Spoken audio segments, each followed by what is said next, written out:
જય શ્રી કૃષ્ણ. જય શ્રી કૃષ્ણ અનુબેન. હવે કયું ભજન ગાશું આપણે? આપણે રામનું ભજન ગાઈશું અને તેમાં રામનું વર્ણન છે. રામને રાક્ષસોનો નાશ કરવો છે, એના ઉપરથી ઘણું બધું વર્ણન છે. ભજન સાંભળજો, બહુ સારું છે. અને વનવાસ શું કામ લીધું એ માટેનું છે ને, એમણે વનવાસ શું કામ લીધું એ માટેનું છે આ ભજન. તમે બહુ સાંભળજો, તમને મજા આવશે સાંભળશો તો બી. બરાબર, બહુ સરસ ભજન છે. સરસ, સાંભળશું. બોલો. બોલો શ્રી રામચંદ્ર ભગવાન કી જય. રામને મનાવો કોઈ, શ્યામને મનાવો, જુઓ એને કોઈ સમજાવી લાવો. રામને મનાવો કોઈ, શ્યામને મનાવો, જુઓ એને કોઈ સમજાવી લાવો. કોણે રીસાવ્યા ને કોણે દુભાવ્યા, રામ હજુ જમવા કેમ ન આવ્યા. રામ હજુ જમવા કેમ ન આવ્યા. સોનાના થાળ ને રૂપાના પાટ, સોનાના થાળ ને રૂપાના પાટ, દશરથ જુએ છે રામજીની વાટ. દશરથ જુએ છે રામજીની વાટ.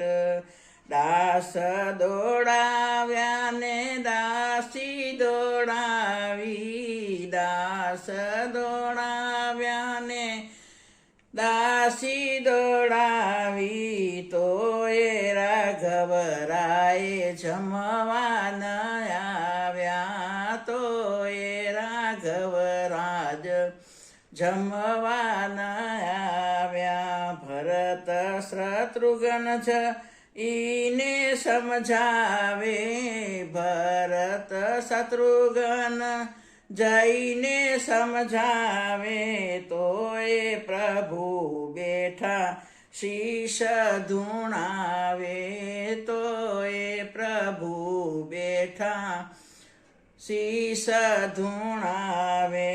દશરથ રાયના દિલમાં છે દુઃખ, દશરથ રાયના દિલમાં છે દુઃખ, કેમ ચડ્યું છે આજે રામનું મુખ.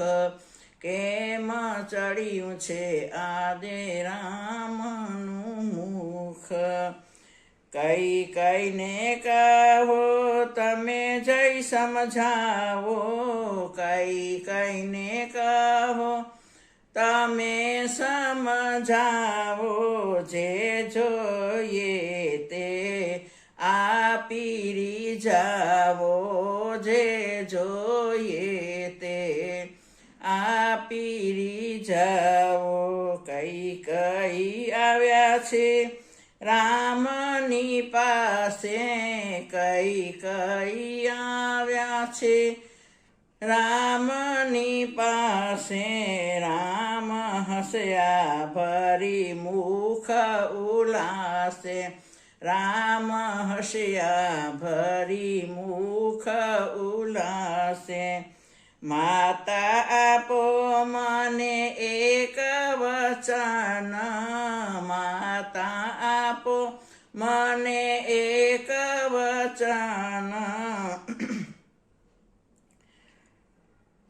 તોય જ હું આવું જમવાને ભોજન, તોય હું આવું જમવાને ભોજન.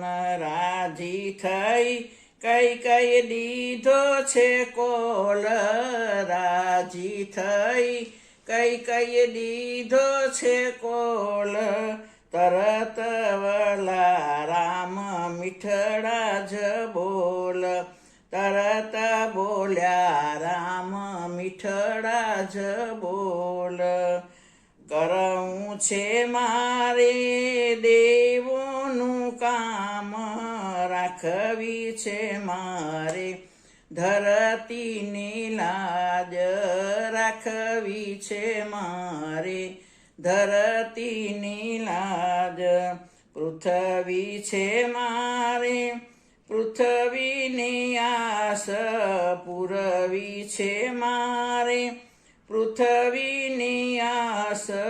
રાક્ષસોને મારે કરવું છે નાશ, રાક્ષસને મારે કરવું છે નાશ.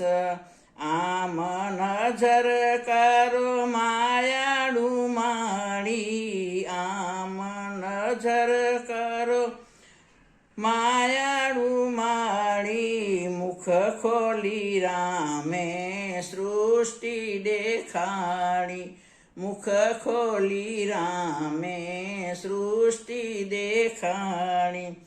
રાજા પાસે માગો બેજ વચન, રાજા પાસે માગો બેજ વચન.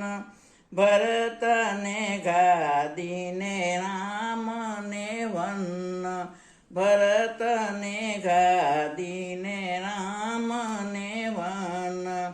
કોઈ નાના કહેશો મારી આપણી વાત, કોઈ નાના કહેશો મારી આપણની વાત.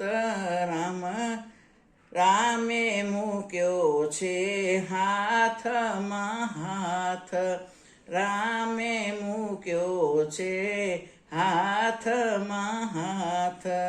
રામને કઈ કઈ ગળે લગાડ્યા, રામને કઈ કઈ ગળે લગાડ્યા. ગોવિંદના નાથ જમવા પધાર્યા, ગોવિંદના નાથ જમવા પધાર્યા. રામને મનાવો કોઈ શ્યામને મનાવો, રામને મનાવો કોઈ શ્યામને મનાવો. જાઓ એને કોઈ સમજાવી લાવો, જાઓ એને કોઈ સમજાવી લાવો. બોલો શ્રી રામચંદ્ર ભગવાન કી જય. કેવું લાગ્યું ભજન અનુબેન? બહુ સરસ હો.